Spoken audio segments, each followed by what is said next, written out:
En ce qui concerne la problématique, on sait que depuis l'annonce des premiers cas de Covid-19, le 31 décembre 2019, à Wuhan, en Chine, le nombre de cas n'a cessé d'augmenter, ce qui a poussé l'OMS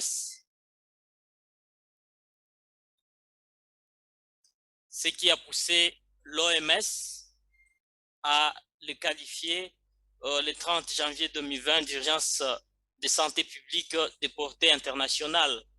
C'est le plus haut niveau d'alarme en droit international. Ici, nous sommes dans le domaine de la santé publique.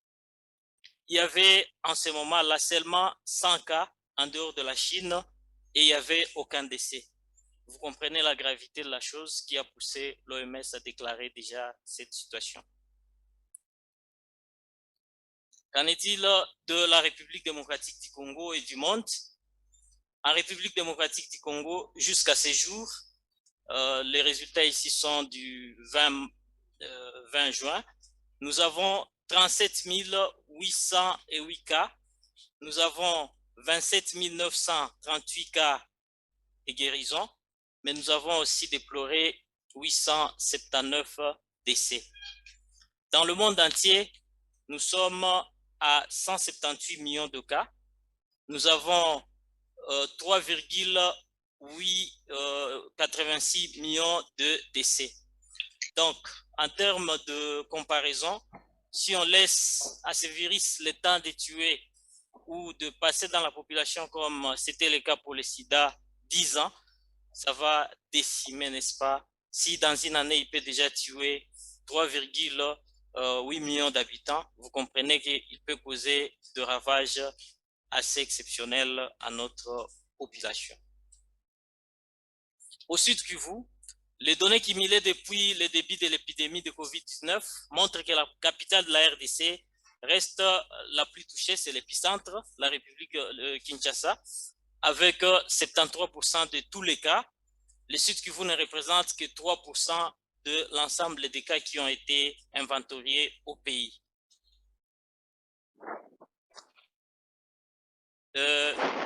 On continue avec cette prévalence au Sud Kivu. La COVID-19 est très contagieuse et peut se transmettre de personne à personne, comme vous le savez. Et au Sud Kivu, nous sommes à 947 cas cumulés. Malgré des avancées en matière de prévention, nous avons déjà la vaccination et des prises en charge. Les populations doivent disposer des informations claires sur la maladie et mettre en application les autres mesures de prévention pour contrôler la propagation de cette maladie. Et là, c'est le port correct des masques, le respect de la distanciation physique, le lavage régulier des mains ou l'application des gels hydroalcooliques.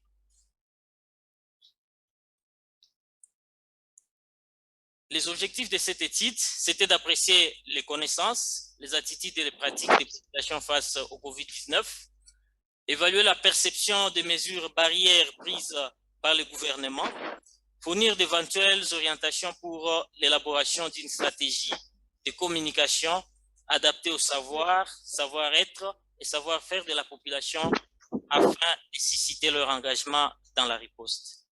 Mes prédécesseurs en ont parlé. Dans le domaine de la résilience, c'est toujours important de pouvoir aborder cet aspect des choses. La méthodologie, nous avons une étude transversale. Le site d'étude, c'est la ville de Bukavu, province du Sud Kivu, en République démocratique du Congo. La période d'étude, c'est juin à août 2020. Et là, nous sommes vraiment au cœur de la deuxième vague qui s'est passée. La population d'études, c'est la population de la ville de Bukavu. Dans les 3 communes, nous avons parlé de Bagira, Ibanda et Kadutu. Quels sont les critères d'inclusion? Habiter la ville de Bukavu pendant la période d'études, être âgé d'au moins 18 ans et accepter de participer à l'étude. Les critères d'exclusion, les non-habitants de la ville de Bukavu n'ont pas été pris en compte. Les personnes âgées de moins de 18 ans, les refus de participer à l'étude, l'incapacité cognitive ou sensorielle de participer à l'étude, ça c'était des critères d'exclusion. Nous avons les techniques d'échantillonnage. Nous avons fait un échantillonnage non probabiliste de type volontaire ou de convenance. La taille de l'échantillon, nous avons calculé cette taille grâce au logiciel EpiInfo version 2.7. Avec tout ce que nous avons donné là-bas, nous avons abouti, en acceptant un risque d'erreur de 5%, nous avons abouti à une taille d'échantillon de 1063 enquêtés. C'est là peut-être qui compense le fait que c'était une étude volontaire, mais qui a quand même un nombre important de sujets. Ça pourrait nous aider à confronter notre position par rapport aux limites de cette étude. Nous avons réparti cet échantillon dans les 3 communes par allocation égale, soit 354 sujets par commune. Nous avons effectué des descentes sur terrain pour la conduite des interviews en swahili ou en français selon les choix des enquêtés. Il y avait un questionnaire qui était rempli. Comme c'était des descentes en personne à personne, il a fallu donc un strict respect des mesures et gestes et barrières pendant les interviews. Le respect des règles élémentaires des bienséances. Et on salue quelqu'un et puis on continue avec l'interview. Pour l'analyse, nous avons analysé sur EpiInfo version 7.2 toujours, après encodage sur un tableur Excel. Nous avons fait l'analyse descriptive des bases. Ce sont les résultats qui vont être présentés. Mais la suite va aller vers des régressions logistiques pour essayer de voir la dépendance de variables et la détermination des déterminants de l'adhésion aux mesures de riposte. En termes de considérations éthiques, il y a 3 principes clés qui ont été respectés, à savoir le consentement libre et éclairé, la confidentialité et la mesure des avantages, c'est-à-dire nous avons montré chaque fois l'avantage de participer à l'étude à nos enquêtés. Alors ici, les résultats qui vont vous être présentés tout de suite, ce sont les résultats préliminaires, c'est-à-dire l'étude se poursuit en termes d'analyse. Pour ce qui concerne les caractéristiques sociodémographiques, comme on peut le constater, plus de 80% de nos enquêtés étaient âgés de 18 à 40 ans. Les hommes étaient beaucoup plus présents à 60%. Les 3 communes étaient représentées à ex-égaux. Nous avons fait une allocation proportionnelle égale. Ce n'est que normal que nous puissions nous retrouver dans cette situation.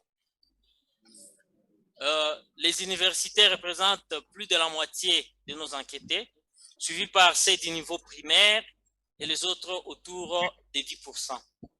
Les sans-emploi représentent près de la moitié des enquêtés. Les célibataires représentent la majorité des enquêtés. Quelles sont les sources d'information de la population de Bukavu sur la COVID-19? Nous avons trouvé que la source principale, c'était la radio, suivie par la télé. Contrairement à ce que peut-être on pourrait croire, l'Église n'a pas joué un rôle très prépondérant dans la communication au début de cette maladie. Pourquoi? Parce qu'il y avait, n'est-ce pas, fermeture d'église. En termes de connaissances, la prétention de connaissance, en tout cas, 98% des enquêtés prétendent bien connaître alors la COVID-19. Nous allons voir si les faits les traduisent aussi. Alors, pour ce qui est de la connaissance des signes de la maladie, là, nous avons passé signe par signe, et comme vous pouvez le constater avec moi, aucun signe n'a recueilli plus de 50%. Et il y a des malades qui n'ont même pas cité un seul signe, des enquêtés qui n'ont même pas cité un seul signe. Ils sont à 23,15%. À ce niveau-là, nous voyons déjà que la prétention de connaître et la connaissance ne sont pas vraiment au diapason. Le mode de transmission, selon les enquêtés, il y a ceux qui ont donné les contacts, par une personne infectée. Mais vers la fin, si nous regardons bien, il y a quand même 3,3% qui ne connaissent pas très bien les modes de transmission de la maladie. Les moyens de prévention, quant à eux aussi, là vous allez voir aussi qu'aucune assertion n'a recueilli au-delà de 85%. C'est l'assertion qui a accueilli le plus de répondants. Se laver les mains avec du savon ou les désinfecter par une solution appropriée. Attitude à adopter en cas de signes de COVID-19. Là, les gens ont parlé du numéro vert, mais beaucoup plus aller vers les centres de santé. Propension à recourir à une FOSA en cas de signe. Maintenant, on leur a posé, est-ce que vous êtes prêts à y aller? Il y a 46% seulement qui étaient prêts à aller vers une structure de santé pour recevoir les soins appropriés. Pourquoi? Il y a des raisons que les enquêtés ont évoquées, des raisons qui sont complémentaires à celles du collègue Irengue qui a présenté sur la résilience. Peur d'être séquestré pour la COVID-19. Là, nous sommes en milieu hospitalier, nous devons savoir que c'est ça l'attitude, c'est ça la perception de nos concitoyens par rapport à l'offre de services que nous avons. Peur d'être contaminé ou tué par les prestataires de soins, 28%, et peur des coûts des soins, ils estiment que les soins sont très chers. Pratique des mesures de prévention. Ici, nous avons posé la question de savoir dans quelle mesure les gens qui sont dans votre entourage, selon vous, respectent les mesures barrières. Alors, qu'est-ce qui s'est passé?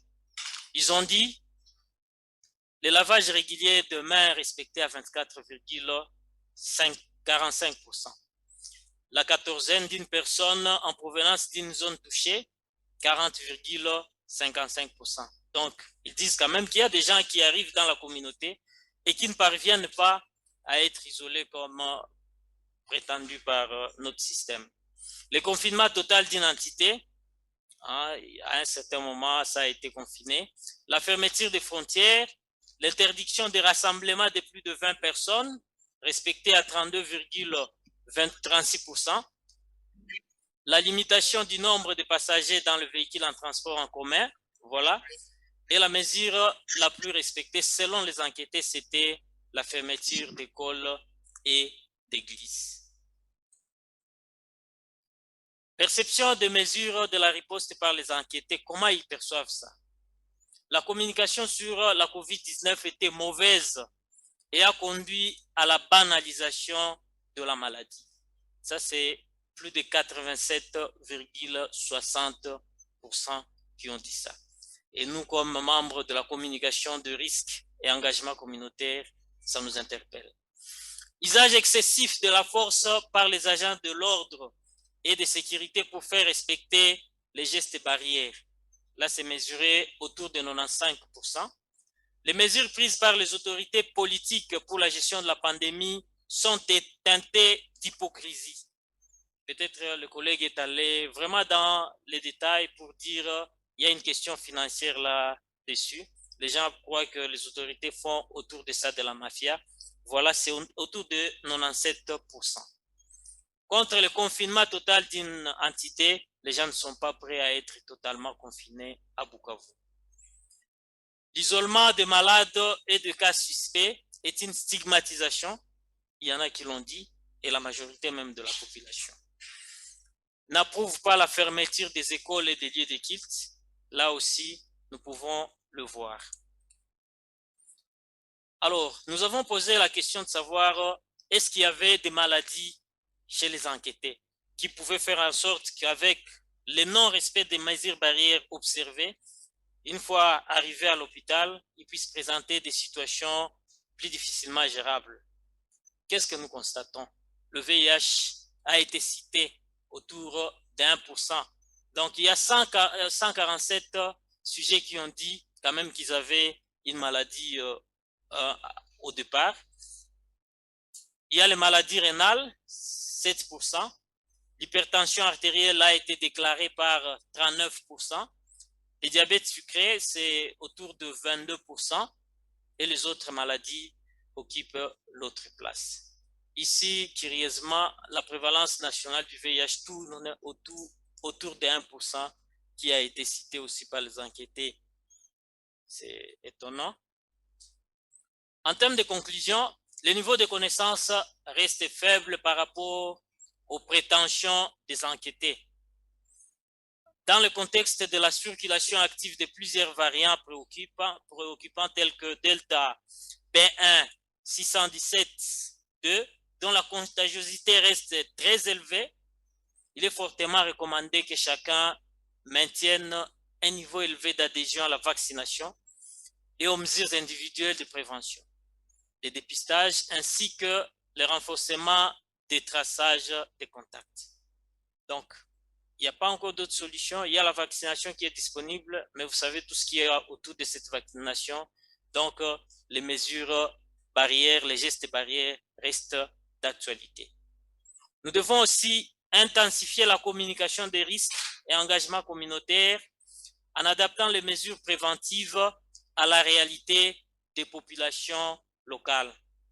Quel contexte? Nous avons vu un contexte de vulnérabilité et ça doit être adapté. Des croyances religieuses, nous devons arriver à adapter nos communications à tout ce que la population connaît.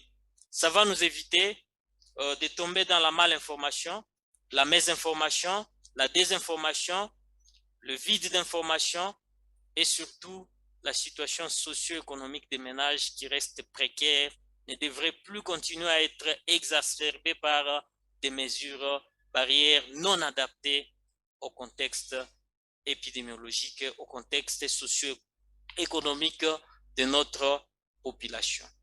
J'ai dit et vous remercie.